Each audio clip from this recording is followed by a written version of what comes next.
Environment Kuznets curve एक inverted U shaped curve है जो हमें रिलेशनशिप दर्शाता है between environment degradation and economic growth. The simple idea is कि जैसे जैसे इकोनॉमिक ग्रोथ होगी, इकोनॉमिक डेवलपमेंट होगी, एनवायरमेंट डिग्रेडेशन बढ़ेगा until it reaches maximum and then it gets better, then environment degradation कम होना शुरू हो जाता है या नहीं होता। So this is the idea behind environment Kuznets curve।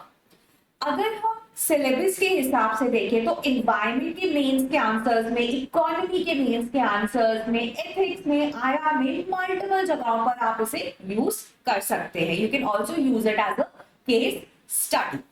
Simple है, इन्वर्टेड यू शेप्ड कर्व जो रिलेशनशिप दर्शाता है between environment degradation and economic growth which can be measured in terms of GDP और पर कैपिटा इनकम। देखिए idea simple है कि जैसे जैसे इकोनॉमिक ग्रोथ होता है वैसे वैसे एनवायरमेंट वर्सन होगा अंटिल अ टर्निंग पॉइंट जिसके बाद इकोनॉमिक ग्रोथ होने के बावजूद भी एनवायरमेंट विल गेट बेटर। ऐसा क्यों होता है? हम ना किसी भी कंट्री को, इकोनॉमी को 3 स्टेजेस में डिवाइड करते हैं।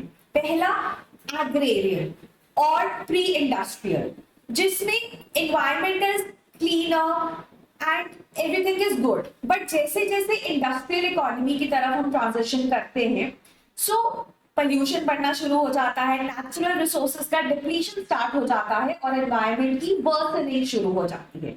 So you have the first phase, that is the pre-industrial economy. Then you have the industrial economy, जिसमें it becomes worse.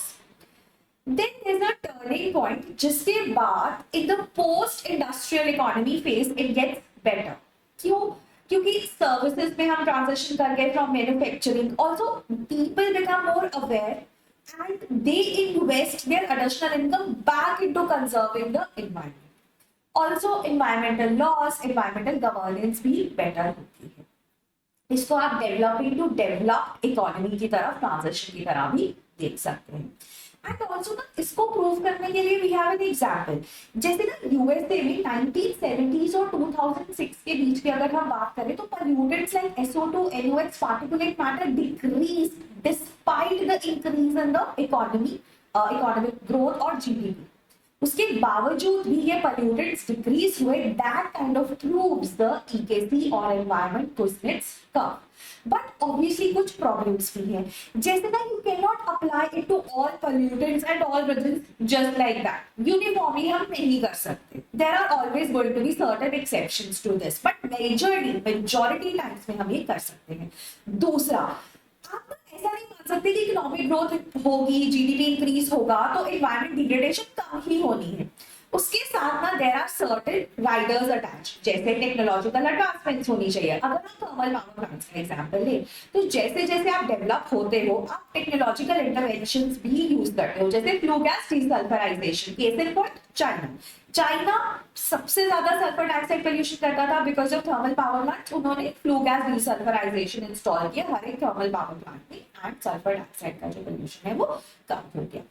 Electrostatic precipitators जो PM 2.5 को कम करेंगे। तो टेक्नोलॉजिकल इंटरवेंशन बहुत जरूरी है, उसके बिना हम नहीं, मतलब ऑब्वियस नहीं है to say the least. Then policy interventions, government laws लेकर आती है, पॉलिसीज लेकर आती है एंड लास्ट में लोगों के बारे में, लोगों में अवेयरनेस जनरेट होता है regarding the conservation of environment. So these things have to be fulfilled. हाँ, ऑब्वियसली अज्यूम नहीं कर सकते कि अगर इकोनॉमिक ग्रोथ बढ़ जाए तो एनवायरमेंट डिग्रेडेशन रुकेगा ही रुकेगा। और लास्ट में डेवलप्ड कंट्रीज क्या करती है, कहने को हम ये कह रहे हैं ना कि जब कंट्री डेवलप हो जाएगी तो एनवायरमेंट डिग्रेडेशन रुक जाएगा, है ना। अब डेवलप्ड कंट्रीज क्या करती है, अपने देश का पोल्यूशन डेवलपिंग कंट्रीज या लीस्ट डेवलप्ड कंट्रीज में एक्सपोर्ट कर देती है। जो पोल्यूटिंग इंडस्ट्रीज है उनको डेवलपिंग कंट्रीज में ले जाती है ना। तो कहने को तो उनके वहां पर EKC प्रूव हो गया, but at what cost? At the cost of exporting pollution. So these are the valid criticisms of EKC जो आपको ध्यान में रखते हैं। लास्ट में अगर मैं कंक्लूड करूं तो सबसे इंपॉर्टेंट टेक अवे क्या है ईकेसी का, कि ट्रेड ऑफ नहीं है। हम ये नहीं कह सकते कि एनवायरमेंट डिग्रेडेशन होगा ही होगा अगर इकोनॉमिक ग्रोथ हो रही है, या इकोनॉमिक, अगर आपको एनवायरमेंट को कंजर्व करना है तो आपको इकोनॉमिक ग्रोथ को कहीं साइड पर रखना होगा। दोनों चीजें इकट्ठे भी हो सकती हैं। तो यही हमें बताता है कि economic growth and environment degradation are not like parallel things. ठीक है, आप एनवायरमेंट को बचाना चाहते हो तो आपको इकोनॉमिक ग्रोथ को कॉम्प्रोमाइज करना पड़ेगा, ऐसा नहीं है, ये हमें बताता है। और दूसरी चीज जो सबसे इंपॉर्टेंट टेक अवे है कि जो डेवलपिंग कंट्रीज है जैसे India, they would want to bend the curve early and stop the environment degradation a little early, right? So that is that.